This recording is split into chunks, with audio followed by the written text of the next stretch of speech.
Hello, everyone. Not going to be a long one. I promise y'all it won't be too long. I'm going to.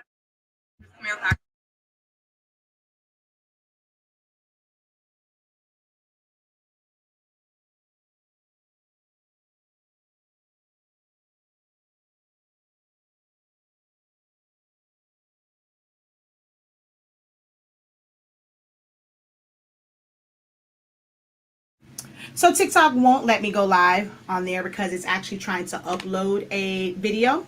So it's not going to allow me to go live. And then hopefully I don't, this one I get shut down. There were some ads playing from TikTok when I tried to go on there. But that video is uploading anyway. Today I posted some pictures over on Facebook. And so I got some questions about one, how was it done? But two, what was the purpose in making like all black ones? Although I am going to actually put some vinyl on these now, just for the hell of it, because they are black. But I wanted to kind of just break down why I made these particular ones, just in case you don't see the other video that I did. Normally, live videos tend to track a little bit better. Ooh, it's saying that my internet is not stable. Hopefully, I am not blurry for you guys and you can actually hear me, because I don't know why it's saying that it's not stable, because it's not even raining right now. But I'm going to also share my screen, because I'm telling you right now, my lighting is going to make these tumblers look cuckoo for Cocoa Puffs crazy. Because of the ring light and the spotlight, it's going to make it look more purplish, but they really are black in person. So it's blurry. Oh man, you're not going to really get to see it. So if it's blurry, it really makes no sense for me to do this video. Super blurry. Yep. Don't know what's going on. That means I just finished my Sublimation seminar. And that means that the end of that was probably super blurry, but no, they did. I don't know if it affected them. Why they didn't say anything to me.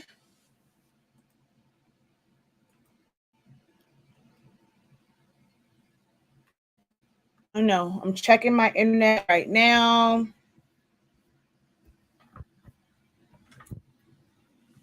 See if that will make it any better. Because I don't know why it's super blurry.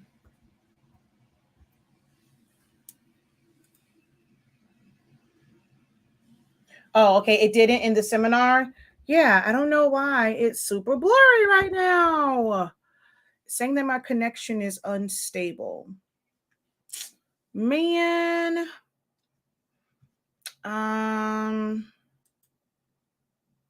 So if it's blurry for you guys, there is a picture. I'll just kind of explain why I did it, because then the picture makes sense. So I posted like in a few groups, whatever. Some people asked me what was the purpose of doing that, and then seeing it. So in today's, so see, it might be getting a little bit better. In today's class, when I asked what was some of the issue, like, you took this one, like, what do you really kind of want to learn, or what some of the information that you really need? And some of them were, I'm having issues getting blacks on tumblers. So what I did was I took a straight up black print, all black, and I pressed it to tumblers. Now, again, it's going to look weird on here. They look a little purplish, but let me share my screen with you so you can see the post. These are the pictures from the post.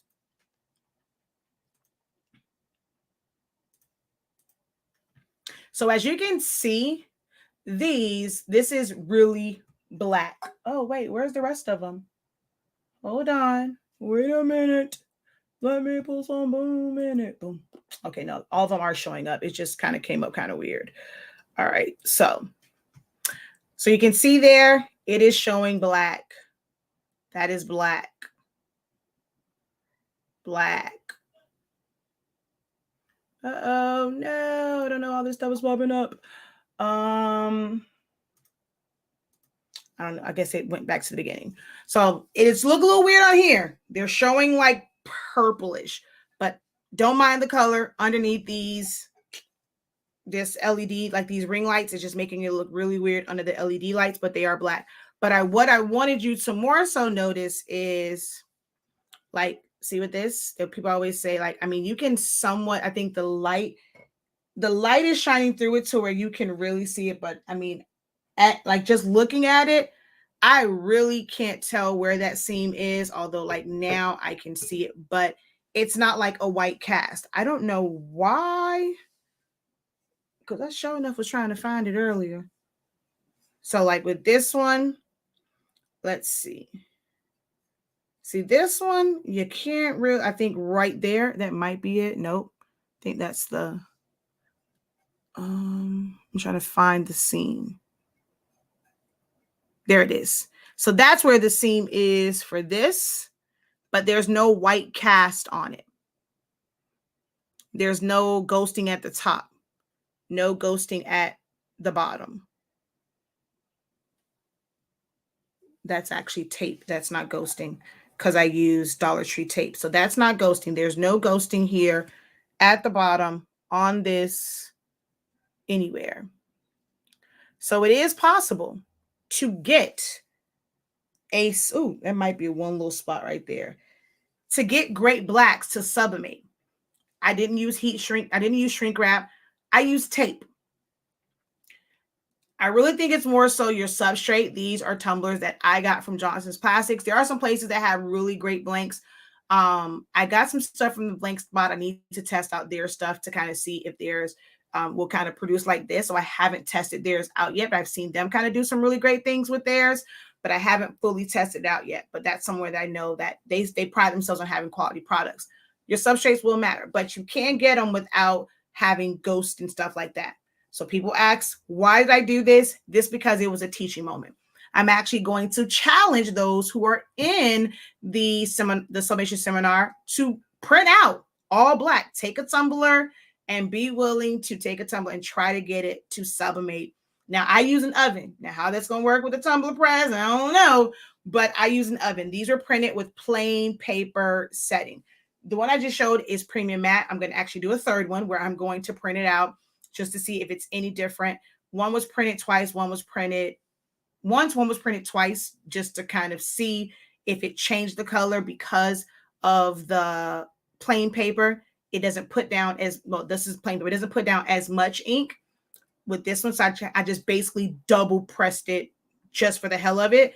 And then I'm going to do one that is premium matte to see if it's different than this one that has 2 coats of plain paper, because that's really all premium matte is. It's multiple coats of paper. I mean, of ink printed down at one time. So I do testing. When you're taking my classes, the information that I'm giving you is because I'm doing the test to provide you guys the answer. So I'm not sure if you guys have been on the fence about joining any of my classes, joining the Sublimation seminar, but this is the level of dedication that you guys get from me with testing things and providing you guys with accurate information, accurate tips and tricks and how I do things, what's the method of it.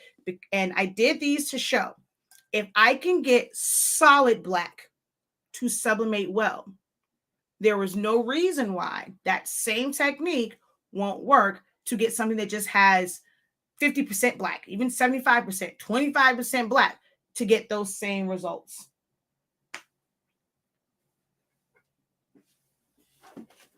So this is a design that has black in it.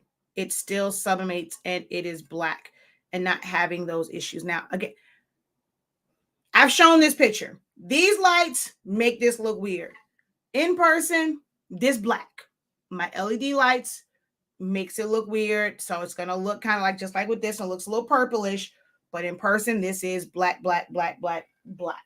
It's just my Elgato lights are making it look weird. But for those that ask, why did I make these all black? It was just to show that the technique works. It's not, it's in probably how you wrap it, but it's also the substrate that you are using. Sometimes that's the issue with these particular ones. They are beautiful. They're perfectly coated. The shape of it is nice. There's no odd areas to it, and it just comes out beautiful. So if you're in it, you'll see, you'll be able to do the challenge with us to see if you can get, like with the method that I kind of go through. Is it maybe your oven? Is it the heat, the time? But the goal is to get perfect tumblers, all black. So if you're up for the challenge, join the Sublimation seminar. We're going to do these on Saturday. Okay. She says on IG, it looks really black. Yeah, it's just it's right in these lights. So it just looks weird. But it's like, I guess if I look, if I pull it away from the light, you can see. But when it's up on the light just changes the color. But like if I put it back here, there we go. Away from the light. Now this is the one that's plain paper. In person, it still looks black. Like here, it's still kind of picking up a little bit lighter. This is it is, even in person, it's slightly darker, but this does have two. I printed it twice. Well, I subbed it twice. So I did both of these at the same time. And then I did another one on this one only because I want to see the difference between plain paper, just plain paper printed out. This is technically double plain paper. And then the premium matte. It's just the way I test. So afterwards, I'm probably going to just put vinyl on these for somebody and just make them where they're basically like, now they're going to be vinyl ones and not just leave them like basically just black. So I'm going to add vinyl to these. Vinyl's still going to stick to it. It's going to be like a permanent print on it, but I'll add that. But you can see away from the light, it does show black a little bit more than when it's up here. I don't know why my LED makes it look purple. But that's why I sublimated them black, because that was a question that came up. I don't know how to get good blacks when I'm doing tumblers. And I wanted to show I get good blacks. All right. Someone says challenge accepted. Yay.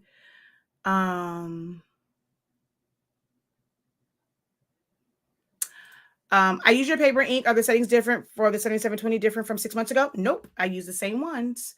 Now, if you find that yours is not getting, like, especially like with blacks, it might be the print head on there. So then you may need to use premium matte for tumblers. But for shirts on my 7720, I still use plain paper setting. But you may feel like you need to do a darker one if you're not getting the blacks that you need, especially when it comes to blacks.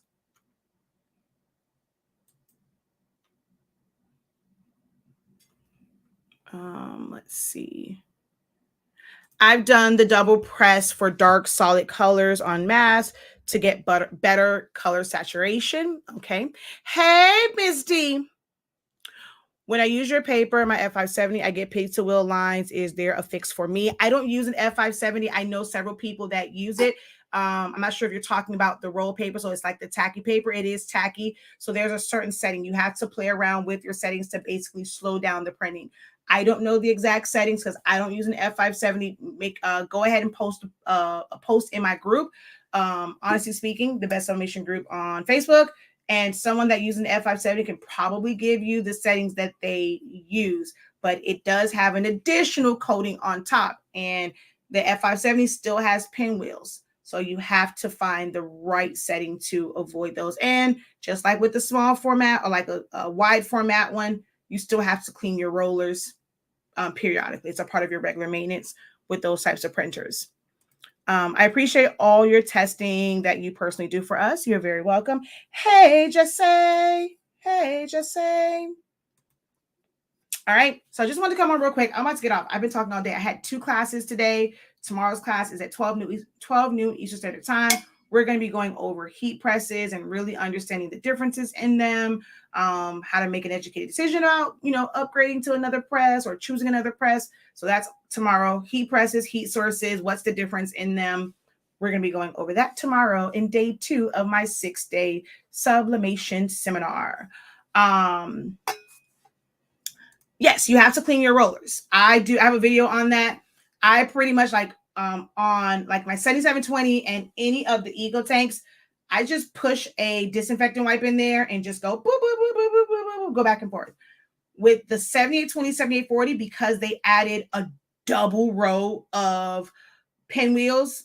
Y'all call it pizza wheels. I call them pinwheels. They added another row of pinch rollers. It's a little bit harder to get through that front one.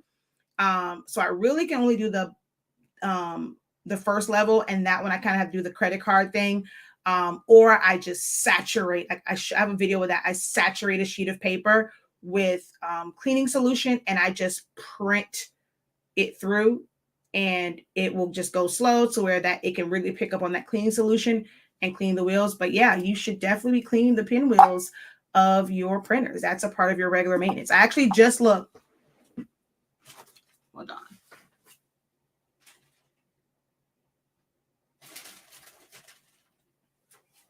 I just cleaned the inside of my printer. So I used to use like regular paper towels, and then when I got my roll-in, it comes with something that's like this. So I end up going to Amazon and buying some. So I clean like the little black pieces that's in there, like where the foam kind of sits at, like those that sit up, that little parts in the back. I use these little foamy thingies, and then over by where they call it, like in the roll, they call it a capping station. So where the print head goes to rest and where it does the print head cleaning, I clean all that out. So I actually did maintenance on my printer today, and I cleaned it.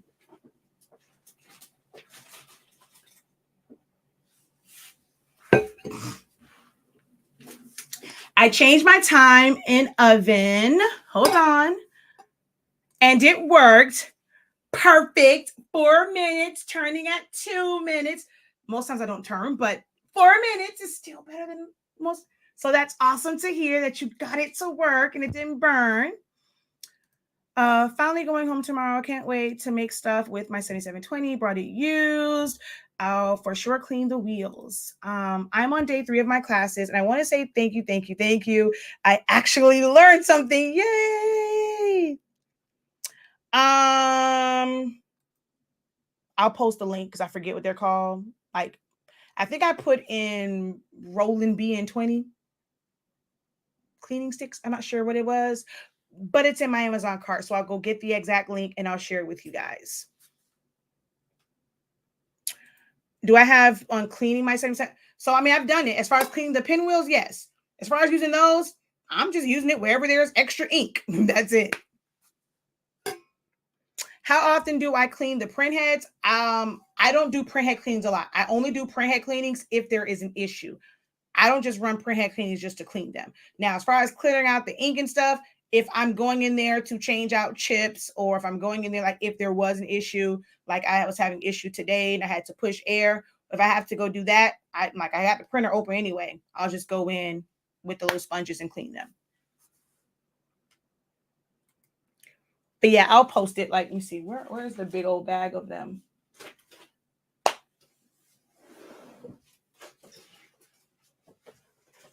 So the ones that came with my rolling were white, but these are like this. And I got like 6 packs of these. I made sure I got a lot of them, but I will post a link. Once I got, and that's the thing. So I probably would have never known about these until I got my rolling. And then also I've even started cleaning the capping station on there. Because on the rolling, every so often, like it'll kind of tell you when you have to do it, but you're supposed to do what's called a manual cleaning, and you take everything and like you take these and you clean around the print head where it comes out at. They have you pour cleaning solution in the capping station. So I've actually started doing that, cleaning the capping station on my 77, like on my Epson printers. My workforce, you can't really do it with the Eco Tanks, but I've been starting doing that. But I do use these to clean it out. I would have never known if I didn't upgrade. And people always say like, oh, it's so much maintenance for the Epsons. Don't get you a big printer because they got maintenance, a whole lot of maintenance. So don't get you a big printer if you don't want to do no work, because it's maintenance and it's work to make, and it costs too much money. So when you got a it was $10,000 total, but I'm about to get a $20,000 printer. So I'll be doing maintenance because that's a big investment and I don't need it to mess up. So when you're putting money in, that one costs what, like $6,000, $5,000, $6,000? I'm going to do some maintenance. Y'all don't want to do maintenance on these little $300, $200 printers. Don't go get one of these couple $1,000 printers because you got to do maintenance. It ain't just plug and play. You got to do some maintenance on it. I used 350 for 4 minutes, turning at 2, and it worked perfect for me. Yay.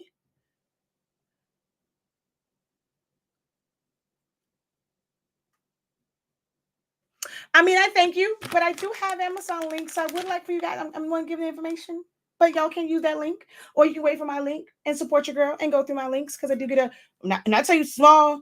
I mean, it ain't much. Amazon really, as rich as they are, they give you pennies. But it does add up over time. I think for each sale that you guys do, I'll probably get like literally like maybe like 10 cents or something like that. But I mean, if you're on Facebook, you can click on that and it'll take you to it. You can always come back and click on my link for them as well. But yeah, that's what it is. It's basically when you search Roland, these will come up, because that's how I found out about these, because of my Roland BN20. And she's on some, whoo, I'm crying about wanting a 2000. Oh yeah, my Roland BN20 was, I think, 5,000, I think it is.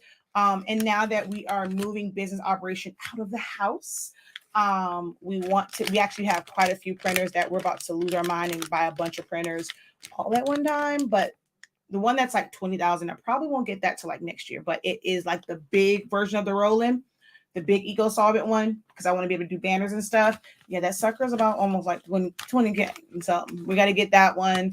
My big laser and digital press printer, the white toner printer, DTG. So I'm going back into doing print production and not just teaching. So I'm getting back to my first love of wanting to have a print shop. No, you're good. No. Somebody might need that tonight. No. Don't delete it. Somebody might need that right now. They're like, look, I love you, girl, but I can't be waiting on you. I need to order those tonight. So they probably saying, thank you, Nikki. No. Don't delete it, because somebody probably needs it tonight. But I'm just saying, if you can wait for your girl link tomorrow. But if you need it tonight, you want to go order because you about to go to Amazon, he's about to place an order anyway. You want to all come in as one. Click on Nikki link and get that stuff tonight. Okay. So definitely there your link. I want to buy some. Awesome. She says faint. Yeah, we're about to drop some money on. Oh, you already deleted it. Okay, no, it's no problem. You can put it back if you want, since you have it copied. You can put it back. But yeah, I use these now to it just makes it easier than like using a paper towel to go in there. And I kept having like, when I push air, it was too much ink. So I had blue ink that kept getting on the back of prints. So I kind of went in there with that and just cleaned it down. Works perfect now. So I'm not getting actually, let me say, before I say that, hold on. Yeah, I didn't get any blue marks on the back of it. So she's like, oh, thank you. But yeah, I just want to come on because some people voting up and they ask on the post. Some people inbox me. But yes, it's for a reason. One girl said it's probably because she sell ink and paper and it's just marketing and advertising. I mean, I do sell ink and paper. I guess you could say it was marketing and advertising, but it wasn't for my ink and my paper, because this can be accomplished with any ink and paper, but it's knowing your substrate. But I am going to teach this and challenge y'all to this in my sublimation seminar. So if you have not gotten it yet, make sure you head on over to shop.hsink365.com. We went through intro today. People said they still learned a lot. Got a lot of great information from it. Tomorrow is heat presses and heat sources. Day 3 is common mistakes and error. Day 4 is understanding your programs. Day 5 is understanding substrates. And day 6, we are going to press the heck out of some stuff. You guys can get real-time help. If something didn't quite come out right, okay, well, is it my heat press? How do I adjust the pressure on this thing? And being able to kind of have some test moments. So Saturday is going to be a much longer day. You don't have to stay for the whole thing. You can always watch the playback, but we're going to have some fun on Saturday. It's going to be a little bit longer because, again, we are doing some hands-on sublimation, and those who will participate with me, trying to figure out how to adjust your heat press, adjust your time, test your temperature, things like that. I want to be able to be on hand to help those who have joined with that. So don't miss it. All right.